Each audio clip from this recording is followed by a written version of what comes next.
Hi, I'm Dan from oneHR, and in this video, we will be recapping oneHR's workflows and automation tool. So on this session, we'll be looking at how we create a workflow and then also how we assign a workflow to an employee when they join or depart the business. So to start, we'll start by heading into the Auto HR section from the main oneHR menu. Here you'll see we are provided with our three automation sections. We have our onboarding automations, offboarding automations, and our custom automations. Now, each of these options shares the same core functionality. The only differences being that an onboarding automation will be triggered after someone joins the business, and offboarding automation can be triggered when someone leaves or departs the business, and then a custom automation can be used as you see fit in a scenario where you want to string a series of tasks together being triggered on predetermined dates. So in this example, we're going to look at setting up a custom onboarding automation, but the setup process would be the same across each of these options here. So with our onboarding automation or our new automation and workflow, you can see here for each of these three options, we have the ability to view any existing automations. So you'll be able to find a templated onboarding and offboarding automation that is already set up within your oneHR account. But in this instance, we're going to build a new one from scratch. So when we are creating a new automation or workflow, we have the ability to use an existing automation as a template. Otherwise, we can give it a name. So let's just say onboarding.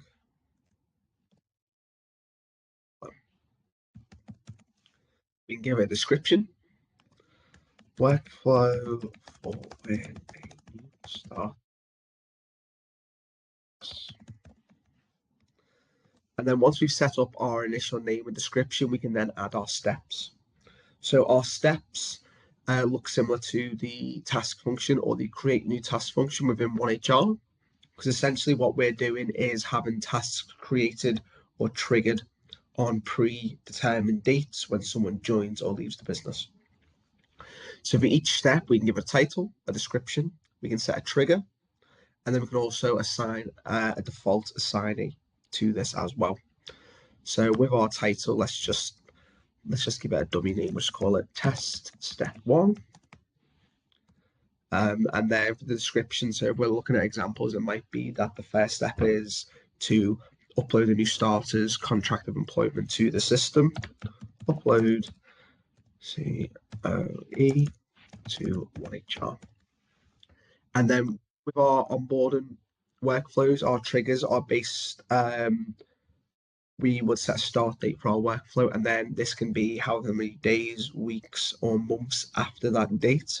So let's say, for example, 1 day after this workflow has been triggered, this step will then also trigger, and that will send a task email to our assigned employee here.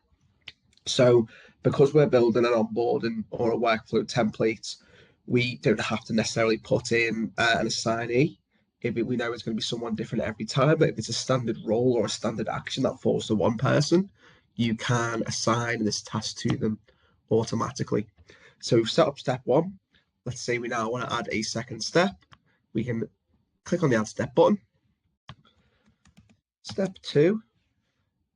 Again, we can give this its own unique title. It might be that we are looking to now create a task for the new starter themselves to update contact information once they've logged on to oneHR for the first time. And again, we can set our trigger. So let's say, for example, this one, we're going to set it for 1 week after this person started with the business. And we don't necessarily know who the assignee is going to be in this scenario, because it's going to be different depending on each new starter, so we can leave that blank. Now I can go in and add as many additional steps as I want, spanning across, a month long, 2 month long, 6 months long, or a year long period. So we could incorporate like some of our probation reviews in here, for example, one-to-ones and catch-ups with a new starters manager, whatever it may be. We can go in and add these steps at this point. But for the sake of just showing how we set these up, we'll stop at those 2 points there, and I'll click on save, and our onboarding automation has now been set up.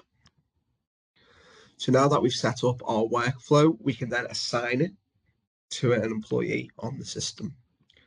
So I'll start by going into our employee listing and then into an employee profile. And you see here on our employee profile, we have an automations tab.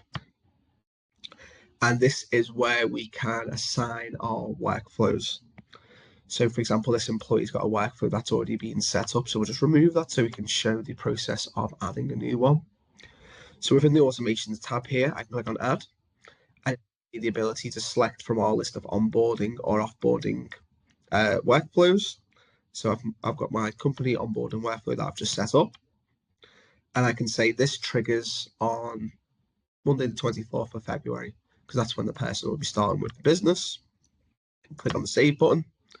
And you'll see now it's flagged that one or more of our assigned tos or our task has not yet been assigned to an employee. So our workflow has not completely triggered. So what we can do is click on the edit option here. And you can see now we can, in real time, amend these workflows. So if we think actually this template fits, but this one step isn't relevant to this person's role, we can remove a step, we can add additional steps, or we can come in and just make updates and changes to who this workflow is assigned to. And then once all the steps or tasks have been assigned to an individual in the organization, I'll just click on update. And this workflow is now in action. So on the 24th of this month, this workflow is going to begin. And we can see our first step will trigger on the 25th because we set for this step to trigger 1 day after the workflow started. And then our second step will trigger on the 3rd of March because it's been set to trigger 1 week after the workflow started. So on these dates, this individual task or this step will be triggered and an email will be sent to that assigned employee with the task that needs to be completed.